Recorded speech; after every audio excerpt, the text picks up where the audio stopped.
Del Caribe a la Amazonía, pocos países reúnen tantos paisajes distintos en un mismo territorio como Venezuela.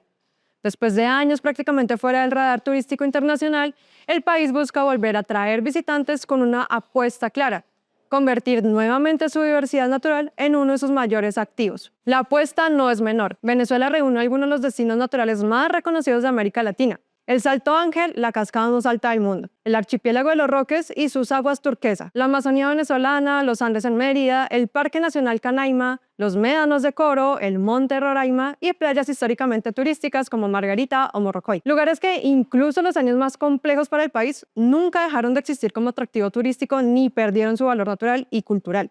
Lo que cambió no fue el destino, lamentablemente fue todo lo que lo rodea. En 2026, ese intento por reactivar el turismo ocurre en medio de un escenario complejo, con una oferta que busca reorganizarse, una conectividad que empieza a recuperarse y una percepción internacional que todavía mantiene reservas. Durante mucho tiempo, el país quedó por fuera del mapa turístico internacional. La reducción de vuelos, el cierre de operaciones de aerolíneas, la crisis económica y la percepción de riesgo hicieron que el flujo de visitantes disminuyera de forma sostenida. Hoy, ese escenario busca empezar a moverse, aunque todavía de forma limitada. La apuesta actual es clara: recuperar visitantes y reactivar una industria que en otros momentos fue una fuente importante de ingresos para Venezuela. El enfoque está en aprovechar lo que siempre ha estado ahí: una oferta natural y geográfica difícil de replicar. Playas en el Caribe, selva amazónica, parques nacionales, turismo de aventura y maravillas como el teleférico más alto del mundo o el Salto del Ángel que inspiró la famosa película de Pixar Up. Ese potencial no está en discusión. Lo que sí está en discusión es el contexto en el que se intenta reactivar, porque mientras se promueve el país como destino, desde el exterior persisten advertencias oficiales. Gobiernos como los de Canadá, Reino Unido, España o Australia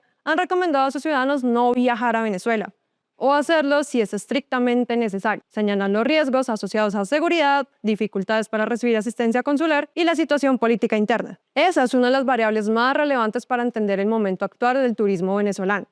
No se trata solo de oferta, sino de percepción internacional. En paralelo, el propio sector turístico habla de una recuperación progresiva. No es un crecimiento acelerado ni masivo, sino un proceso gradual. Se han reactivado algunas rutas aéreas internacionales y hay una ligera mejora en las operaciones de servicios en destinos puntuales, especialmente aquellos más enfocados en el turismo extranjero. Sin embargo, ese avance no es uniforme en todo el país. Hay zonas donde la experiencia turística puede ser más estable, principalmente destinos específicos que concentran inversión y operación continua. Pero fuera de esos destinos puntuales, la experiencia cambia. Viajar dentro del país puede implicar tiempos más largos de desplazamiento, menos opciones de transporte y servicios que no siempre funcionan de manera constante. Por ejemplo, trasladarse entre ciudades no siempre depende de una oferta amplia de vuelos internos, y en algunos casos se requiere combinar transporte terrestre con otro tipo de planificación previa. Esto impacta directamente la forma en la que se organiza un viaje. No es lo mismo planear un destino donde hay múltiples opciones diarias de transporte a uno donde los horarios son limitados o variables. Tampoco es igual moverse en un entorno donde los servicios funcionan de manera continua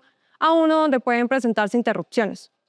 A esto se suma otro elemento clave: los costos. Aunque Venezuela puede parecer un destino económico en algunos aspectos, en la práctica el gasto no siempre es fácil de prever. Por ejemplo, un mismo servicio como alojamiento o transporte puede variar significativamente de precio dependiendo de la ciudad, la zona o la forma de pago. En algunos lugares se manejan precios en dólares, en otras monedas locales, y no todos los establecimientos aceptan los mismos métodos de pago. Esto significa que dos viajeros pueden tener experiencias de gasto muy distintas, incluso dentro del mismo destino. Por eso, más que hablar de un país caro o barato, lo que se encuentra es un escenario variable. En términos de seguridad, los reportes coinciden en que sigue siendo un factor por considerar. Existen zonas donde el turismo opera con relativa normalidad, pero también hay áreas donde los riesgos son más altos. Entre las recomendaciones más frecuentes están evitar desplazamientos nocturnos, no exhibir objetos de valor, utilizar transporte previamente coordinado, viajar con agencias de viajes confiables y contar con seguro médico internacional. Otro punto relevante es la capacidad de respuesta ante emergencias. En caso de una situación médica o legal, la asistencia puede ser limitada dependiendo de la ubicación y de la nacionalidad del visitante.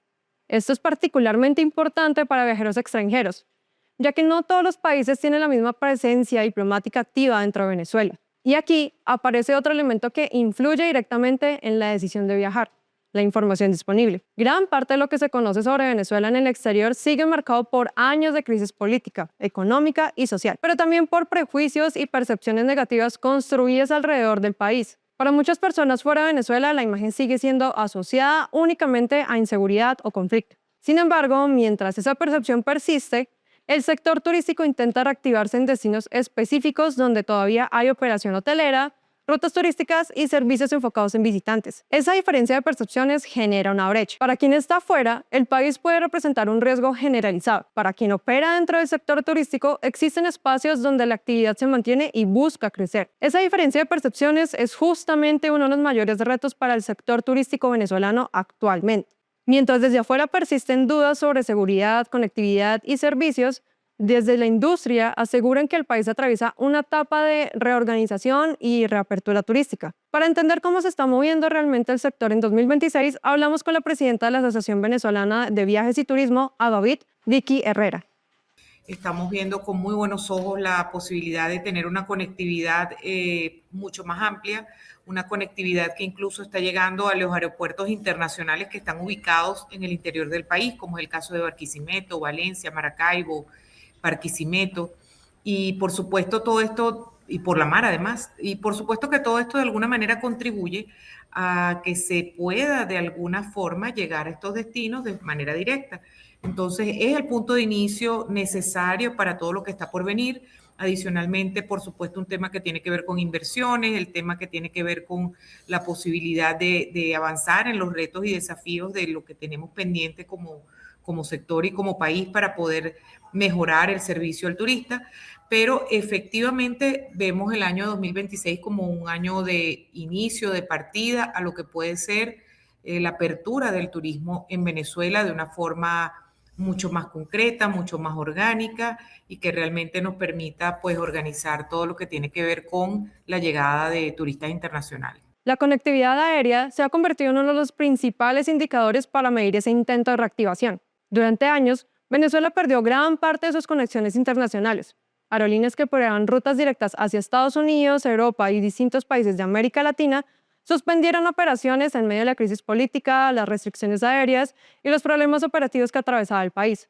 Solo entre 2017 y 2019, compañías como American Airlines, Delta o United dejaron de volar hacia Venezuela, reduciendo significativamente la entrada de viajeros internacionales. Eso obligó durante mucho tiempo a que miles de venezolanos y viajeros internacionales dependieran de escalas más largas y costosas en otros países para poder entrar o salir del territorio venezolano. Pero en 2026 el panorama empieza a mostrar algunos movimientos. Uno de los cambios más importantes ha sido precisamente el regreso progresivo de rutas aéreas internacionales. American Airlines retomó operaciones directas entre Miami y Caracas después de 7 años de suspensión, mientras continúan conversaciones para ampliar de a poco la conectividad entre Venezuela y Estados Unidos. Y aunque eso puede parecer únicamente un tema de transporte, dentro de la industria turística representa mucho más, porque para cualquier destino turístico la facilidad para llegar termina siendo determinante. Más vuelos significan más opciones, menor dependencia de escalas y eventualmente una reducción en costos para los viajeros. Ese punto es clave especialmente para Venezuela, donde durante años viajar implicaba trayectos más complejos, boletos considerablemente más costosos y tiempos de traslado mucho mayores comparados con otros destinos de la región. De hecho, el regreso de rutas internacionales también empieza a impactar otro aspecto importante, la percepción. La reapertura de vuelos directos suele interpretarse como una señal de mayor estabilidad operativa y comercial. Eso influye no solo en turistas, sino también en inversionistas, operadores turísticos y empresas relacionadas con el sector. Sin embargo, la recuperación todavía está lejos de ser total. Aunque la conectividad comienza a mejorar, la oferta aérea sigue siendo limitada frente a la que existía hace más de una década. Muchos destinos internacionales continúan sin conexión directa y los precios de algunos vuelos todavía se mantienen elevados debido a la baja competencia y a la cantidad reducida de frecuencias disponibles. Además, el turismo venezolano sigue dependiendo de factores que van más allá de los paisajes o la promoción turística. La estabilidad de servicios básicos, la infraestructura, la percepción internacional y las relaciones diplomáticas continúan influyendo directamente en la velocidad con la que el sector puede crecer. Ahí aparece uno de los principales retos, porque mientras el país intenta posicionarse nuevamente como destino, todavía conviven dos narrativas alrededor de Venezuela. Una asociada a la crisis y a las advertencias internacionales, y otra impulsada desde el sector turístico que busca mostrar un país capaz de volver a recibir visitantes. Entre esas dos visiones se mueve hoy el turismo venezolano, no como una industria completamente recuperada, pero tampoco como un sector paralizado, más bien como un país que intenta reconstruir una de sus vitrinas internacionales mientras redefine cómo quiere volver a mostrarse ante el mundo.